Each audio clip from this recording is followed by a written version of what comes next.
তিন ব্যক্তির দোয়া আল্লাহ তাআলার কাছে কবুল হয়ে যায়।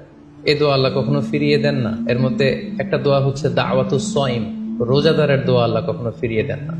দাওয়াতুস সাইমি মাকবুল, এটা আল্লাহর কাছে কবুল হয়ে যায়। ঠিক ওই মুহূর্তটাতে আল্লাহ তাআলার সফট কর্নার খুব বেশি গ্রো করে, আল্লাহর রহমতের দরিয়ার মধ্যে একটা অভাবনীয় জোশ পড়ে যায়। আল্লাহ তাআলা এই দৃশ্যটাকে খুব দেখতে পছন্দ করে যে বান্দা সামনে খাবার নিয়ে বসে আছে, শরবত নিয়ে, পানীয় নিয়ে বসে আছে, ক্ষুধায় তৃষ্ণায় সে জর্জরিত, সে চাইলেই সামনে থেকে নিয়ে মুখে তুলে খাবারটা খেতে পারে, কিন্তু সে আমার ভয়ে খাচ্ছে না। তখন আল্লাহ তাআলা এই দৃশ্যটা দেখতে বড্ড পছন্দ করেন। ঠিক এই মুহূর্তে আপনি যখন বুদ্ধি করে আল্লাহ তাআলার কাছে চাইতে শুরু করবেন, কায়মনো বাক্যে চোখের পানি ছেড়ে, আপনি চাইতে দেরি হবে, এই দোয়া আল্লাহ তাআলার কাছে কবুল হতে দেরি হবে। তাই এই ভুলটি যেন আমরা না করি, এই বরকত যেন আমরা মিস না করি। প্রতিদিন খেয়াল করে ইফতারের পূর্ব মুহূর্তে দোয়া করুন। আপনার কি চাহিদা, আকুতি মিনতি আল্লাহর কাছে আছে, আপনি পেশ করুন।